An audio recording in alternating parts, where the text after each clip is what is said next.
नमस्कार। आज हम हिंदी व्याकरण में विसर्ग संधि के बारे में विस्तार से पढ़ेंगे।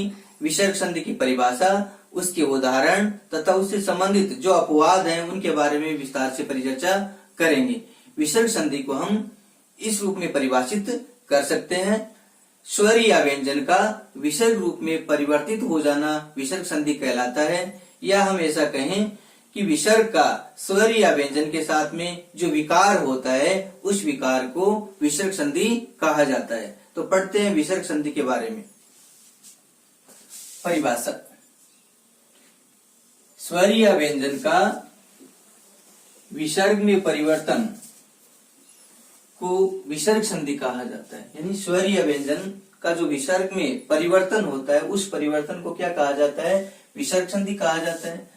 दूसरी परिभाषा, विसर्ग का स्वर या व्यंजन के साथ विकार को विसर्ग संधि कहा जाता है। यानी विसर्ग का स्वर के साथ में या व्यंजन के साथ में जो विकार होता है उस विकार को, उस परिवर्तन को विसर्ग संधि कहा जाता है। जैसे नमः धन ते, यहाँ मैं में है, ए के बाद विसर्ग है और विसर्ग के बाद में जो वर्ण आ रहा है तय, वो कौन सा है? घोष वर्ण है, अघोष वर्ण है।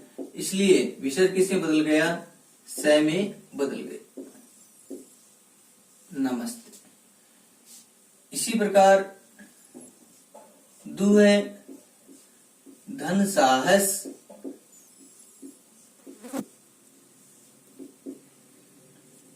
उ के बाद विसर्ग और विसर्ग के बाद में अघोष वर्ण आ रहा है तो विसर्ग है वो किसमें बदल जाएगा? स में बदल जाएगा और ये बन जाएगा दुस्साहस। ऐसा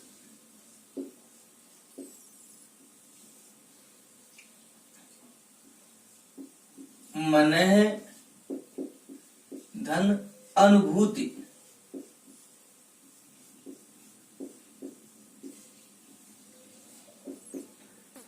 ए के बाद विसर्ग और विसर्ग के बाद में यदि ए आता है तो विसर्ग किससे बदल जाएगा? ओ में बदल जाएगा और बाद वाला जो ए है उसका लोप हो जाएगा और ये बन जाएगा मनोनुभूति। इसी प्रकार आविहि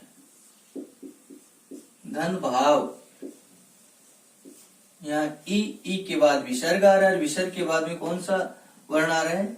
घोष वर्ण आ रहा है तो विसर्ग है रे में बदल जाएगा और ये बन जाएगा आविर्भाव।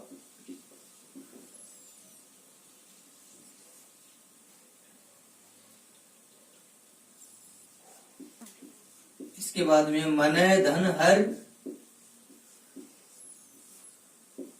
यहाँ ए के बाद विसर्ग और विसर्ग के बाद में घोष वर्ण आ रहा है तो विसर्ग है वो किससे बदलेगा? ओ में बदल जाएगा और ये बन जाएगा मनोहर।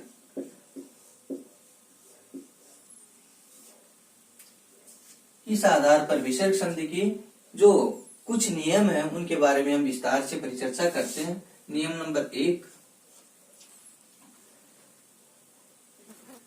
आगमन विधि से पढ़ते हैं हम। मनः धन अनुभूति, मनः धन अनुभूति। यहाँ देखिए ए के बाद विसर्ग और विसर्ग के बाद में ए आ रहा है तो क्या बनता है? ये मनो अनुभूति बनता है। अनुभूति।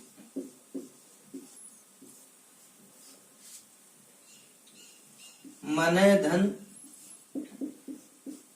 अनुसार, क्या बन जाएगा? मनोनुसार, मनोनुसार। परिभाषा ये स्पष्ट हुई। ए के बाद विसर्ग और विसर्ग के बाद यदि ए आता है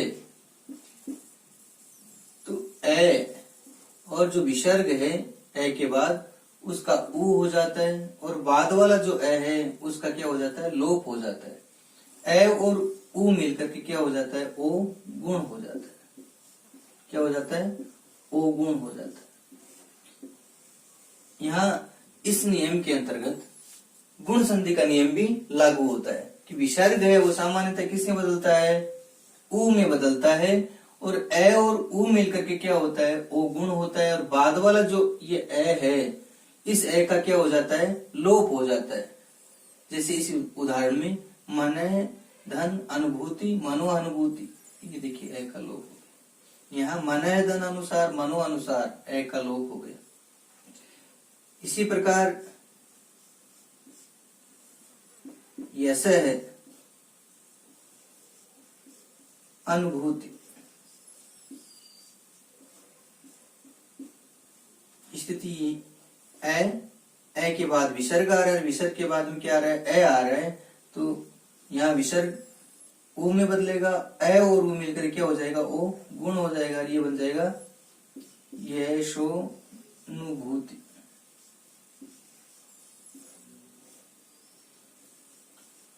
अन्य है धन अन्य, पूछा हुआ उदाहरण है 2 बार, और सब शुद्धि में भी पूछा हुआ उदाहरण है। अन्य है धन अन्य, यहाँ ये में ए के बाद विसर्ग, और विसर्ग के बाद में क्या आ रहा है, ए आ रहा है, यानी ये नियम जो है वो लागू हो रहा है। ए न्यो ने अन्योन्य, ये विसर्ग किससे बदल गया, उ में, ए और उ मिलकर के क्या हो गया, ओ गुण हो गया। सह धन अहम,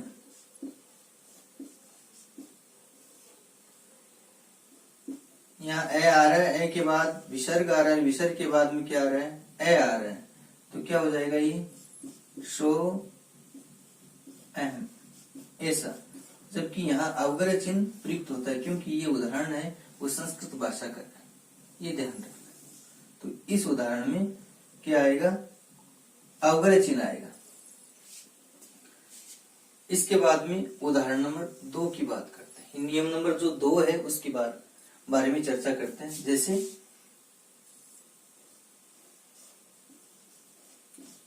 यश धन गान, यहाँ देखिए आप विसर्ग आ रहा है, विसर्ग से पहले क्या आ रहा है, ए आ रहा है, और विसर्ग के बाद में क्या आ रहा है, जो वर्ण है गए वो क्या है, घोष वर्ण है। कौन सा है, घोष। तो विसर्ग किस में बदल जाएगा, उ में ए और उ मिलकर क्या हो जाएगा, ओ गुण हो जाएगा, यशोगानो। इसी प्रकार यश धन दा, क्या बन गया, यशोदा। इन उदाहरणों से नियम क्या बनता है, ए के बाद विसर्ग, और विसर्ग के बाद में यदि घोष वर्ण आता है तो विसर्ग किससे बदल जाएगा, विसर्ग उ में बदल जाएगा, और ए और उ मिलकर के क्या हो जाएगा, ओ गुण हो जाएगा। यहाँ भी गुण संधि का कार्य हो रहा है, ये ध्यान रखना। घोष वर्ण कौन कौन से होते हैं, तो प्रत्येक वर्ग का तीसरा, चौथा, पांचवा, ये, रे, ले, वे है, और सभी स्वर क्या कहलाते हैं, घोष वर्ण कहलाते हैं। और अघोष वर्ण कौन से होते हैं, अघोष वर्ण भी हमें ध्यान रखना है। अघोष प्रत्येक वर्ग का पहला, दूसरा और श, श, ये अघोष वर्ण होते हैं। तो हम अघोष को ध्यान रखेंगे तो सबसे ही क्या घोष है वो याद रह जाएंगे। यानी प्रत्येक वर्ग का पहला, दूसरा, प्रत्येक वर्ग का मतलब क वर्ग, क, ख, ग, घ, ग। तो इसका पहला दूसरा क्या हो गया, क और ख। इसी प्रकार च वर्ग का पहला दूसरा च और छ। तो प्रत्येक वर्ग का पहला दूसरा वर्ग कितने होते हैं, 5 होते हैं। 5 वर्ग में प्रत्येक वर्ग का पहला दूसरा और श जो तीनों ही हैं वो किस में आते हैं, अघोष में आते हैं। और इनको छोड़ दें तो शेष जो है प्रत्येक वर्ग का तीसरा, चौथा, पांचवा, ये, र, ल, व है, और सभी स्वर किस में आते हैं, घोष में आते हैं। अन्य उदाहरण हल करते हैं। जैसे यहां से संधि विच्छेद करेंगे, ओ की मात्रा आ रही है, तो यश धन दा यशोदा। नियम जो पढ़ रहे हैं वही आ गए। यहाँ देखिए आप, ए के बाद विसर्ग है, विसर्ग के बाद में कौन सा वर्ण है, घोष वर्ण है। तो ऐसी स्थिति में जब ओ की मात्रा आती है उसके बाद में अगर क्या आता है, घोष वर्ण आता है, तो ओ किस में बदलेगा, विसर्ग में बदलेगा। मनो अनुकूल, इस उदाहरण को हम आसानी से हल कर सकते हैं। अगर हम इसको 2 या 3 बार बोलते हैं तो अपने आप इसका संधि विच्छेद हो जाता है। मनो अनुकूल, मनो अनुकूल, मनो अनुकूल, यानी मनोधन अनुकूल। संधि विच्छेद यहां से करेंगे, मन है धन अनुकूल, ये हो गया मन है धन अनुकूल। यहाँ देखिए आप ए आ रहे हैं, ए के बाद विसर्ग और विसर्ग के बाद में क्या आ रहे हैं, ए आ रहे हैं। तो ए और विसर्ग यानी ए और जो इसके बाद विसर्ग आ रहा है वो किसी में बदल जाएगा, ऊ में। ए और ऊ मिल करके क्या होता है, ओ गुण होता है। और बाद वाले स्वर जो है ए उसका लोप हो जाता है, मनोनुकूल हो गया। ये पहला नियम हो गया जो आज हमने पढ़ा है। तपोवन, यहां से संधि विच्छेद करेंगे। देखिए आप, उत्तर पद स्पष्ट है, वन, ये वन हो गया। ये तय और ओ है वो विसर्ग में बदल जाएगा, तप है धन वन हो गया, तपोवन हो गया। अधोभाग, यहां से संधि विच्छेद करेंगे। उत्तर पद देखिए आप, इन उदाहरणों में जो विसर्ग संधि है उसके उदाहरणों उसमें उत्तर पद है, उसमें कोई दिक्कत ही नहीं होती, साफ नजर आता है। भाग, यहाँ अधो होता नहीं है, ओ का क्या हो गया, विसर्ग हो गया। अधे भाग, नीचे का भाग अधो भाग। फिर है अधो हस्ताक्षर करता, तो यहां से देखिए आप उत्तर पद बन गया, क्या बन गया, हस्ताक्षर करता। और ये जो ओ है दो का, उसका विसर्ग हो गया। और अधय हस्ताक्षर करता, यानी नीचे जो हस्ताक्षर जिसने किए हैं वो है, हो गया, क्या हो गया, अधो हस्ताक्षर करता हो गया।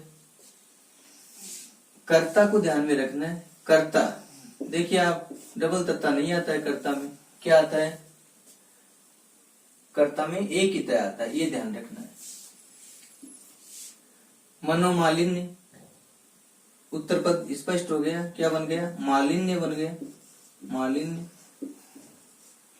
और न का जो ओ है उसका विसर्ग हो गया, मन है धन मालिन्य। मनोविकार, विकार बाहर आ गया, ये उत्तर पद हो गया। और इधर क्या कर देंगे, मन है धन विकार, मन है विकार, यानी मनोविकार हो गया। मनोविज्ञान, विज्ञान स्पष्ट है, उत्तर पद विज्ञान है।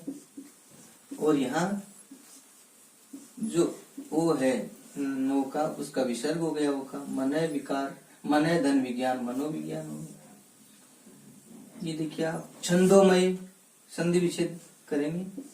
उत्तर पद मय हो गया, छंदो है, दो का ओ है उसका विसर्ग हो गया, छंद है धन मय, छंदोमय। अम्बोज, उत्तर पद क्या है, जय है, और ये हो गया अम्ब, और ये ओ का विसर्ग हो गया, अम्बय धन जय। अम्ब जल को कहा जाता है, और जो जल में पैदा होता है वो कौन हो गया, कमल हो गया। तो अम्बोज किसको कहा जाता है, कमल को कहा जाता है। रजोगुण, उत्तर पद स्पष्ट है, ये गुण हो गया, और ये रजय। तिरोधान, उत्तर पद क्या हो गया, धान हो गया, और ये तिरह, तिरह धन धान, तिरोधान हो गया। यहां से हल करते हैं। हित, यहाँ विसर्ग हो गया इसका, ओ का, और तिरह धन हित, तिरोहित। तपोनिष्ठ, उत्तर पद देखिए आप स्पष्ट हो गया, निष्ठ आ गया, और ये ओ का विसर्ग हो गया, तप है धन निष्ठ, तपोनिष्ठ हो गया।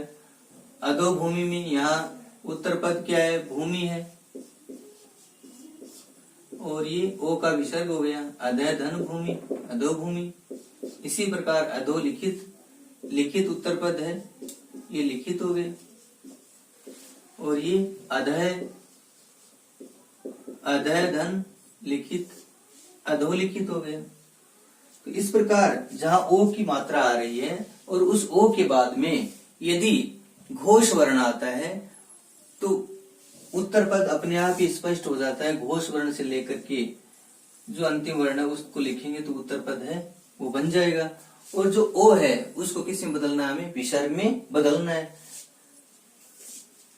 अगर स्थिति संधि विच्छेद की आती है तब हमें क्या करना है ये देखना है। देखिए आप यहाँ ए आ रहा है, ए के बाद विसर्ग आ रहा है, विसर्ग के बाद में क्या आ रहा है, मैं आ रहा है। तो मैं क्या है, घोष वर्ण है, इसलिए विसर्ग है वो ऊ में बदलेगा। जय का ए और ऊ मिलकर के क्या हो जाएगा, ओ गुण हो जाएगा। और ये क्या बन जाएगा, तेजो तेजो मूर्ति।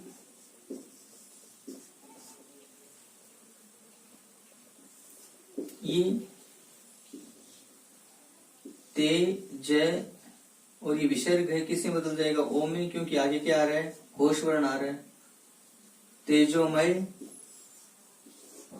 ये हो गया। मन है नयन, ओ में बदल गया विसर्ग। क्यों, क्योंकि यहां जो है वो क्या है, घोष वर्ण है, मनोनयन हो गया। यहाँ हमें इस बात का भी ध्यान रखना है कि इस विसर्ग से पहले क्या आना चाहिए, ए आना चाहिए, और विसर्ग के बाद में क्या आना चाहिए, घोष वर्ण आना चाहिए। अगर घोष वर्ण नहीं आता है तब, अगर अघोष आता है तब ये विसर्ग स में बदलेगा। अब इसके बाद में जो नियम पढ़ेंगे, जैसे पय धन धी क्या हो जाएगा, पयोधि हो जाएगा। इसी प्रकार पय धन धर पयोधर हो गया। जल को धारण करने वाला कौन हो गया, बादल हो गया। और पय धन धी, धी का अर्थ भी क्या होता है, धारण करना होता है। पयोधर बादल हो गया। पयोधी जल को धारण करने वाला, ये धी आता है तब क्या होता है, समुद्र बनता है। क्या बनता है, समुद्र। और ये धर है, इसका अर्थ क्या होता है, बादल होता है।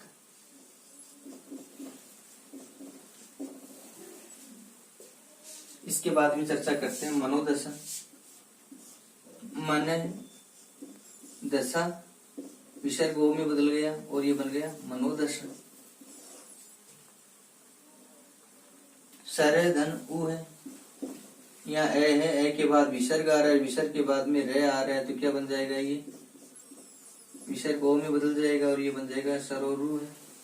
सरोरु किसी कहा जाता है, सरमन तालाब में, वो मन पैदा होने वाला, तालाब में पैदा होने वाला कौन हो गया, कमल हो गया।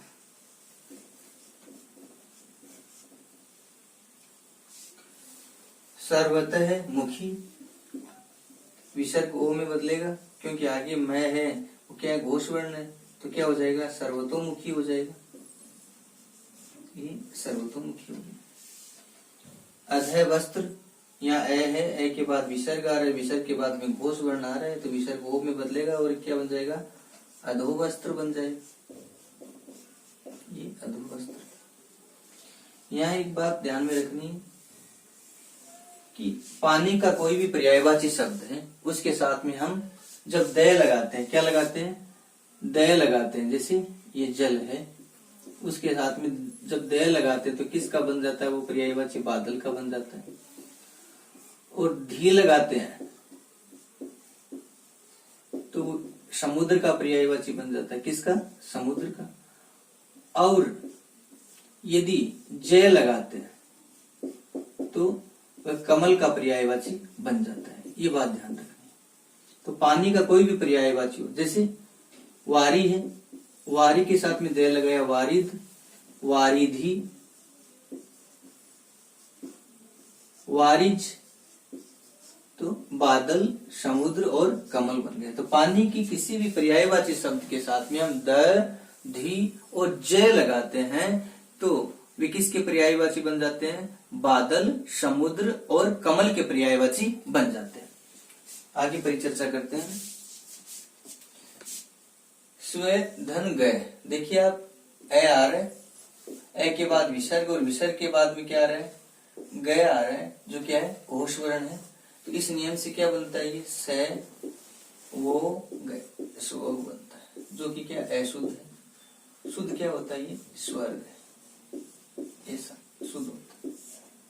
तो ये क्या हो गया, अपवाद हो गया। स्वर्ग क्या हो गया, अपवाद हो गया। ये ध्यान रखना। इसकी परिचर्चा हमने पहले भी कर ली है स्वर्ग की। फिर सिरे धनमणि, ए रे में ए के बाद विसर्ग, विसर्ग के बाद मैं आ रहा है, तो विसर्ग किसमें बदलेगा, ओ में बदलेगा, और ये बन जाएगा शिरोमणि। ये हो गया सिर की मणि, शिरोमणि हो गया। देखिए यश धनवर्धन, है से में से के विसर्ग है के बाद विसर्ग, और विसर्ग के बाद में क्या है, वह है जो घोष वर्ण है, तो विसर्ग किससे बदलेगा, ओ में बदलेगा, और ये बन गया यशोवर्धन। यशोवर्धन यानी यश को, वर्धन मानी बढ़ाने वाला, यश को बढ़ाने वाला कौन होता है, यशोवर्धन होता है। वर्धन शब्द व्यवहार में हम ऐसा भी देखते हैं, यशोवर्धन शब्द है या राज्यवर्धन शब्द है, ऐसा देखते हैं। यानी दह के नीचे दह की देखने को मिलता है, जबकि ये स्थिति है ना वो पूर्णतः क्या अशुद्ध है। यशोवर्धन दह आता है, न कि ये स्थिति आती है, ये ध्यान रखना। तो शब्द शुद्धि में भी इस शब्द को ध्यान रखना है हमें। फिर वय है वृद्ध, ए के बाद विसर्ग आ रहा है, विसर्ग के बाद में घोष वर्ण आ रहा है, तो विसर्ग ओ में बदल जाएगा, यानी वह वृद्ध हो जाएगा। यहाँ ये भी पूछा जाएगा कि यहाँ विसर्ग संधि के अलावा कौन सी संधि कार्य कर रही है, तो यहाँ ए और उ मिलकर के क्या हुआ है, ओ गुण हुआ है। और अन्य स्थिति में जो विसर्ग संधि की है उनमें कहीं भी ऐसी स्थिति नहीं होती, ये ध्यान रखना है। सिर्फ इन दो नियमों के अंतर्गत ये होती है, जब ए के बाद विसर्ग और विसर्ग के बाद में ए आता है, तो विसर्ग किससे बदलता है, उ, ए और उ मिलकर के ओ, या यहाँ ए किसका क्या आता है, घोष वर्ण आता है। सिर है धन भाग, क्या हो गया, शिरो भाग हो गया।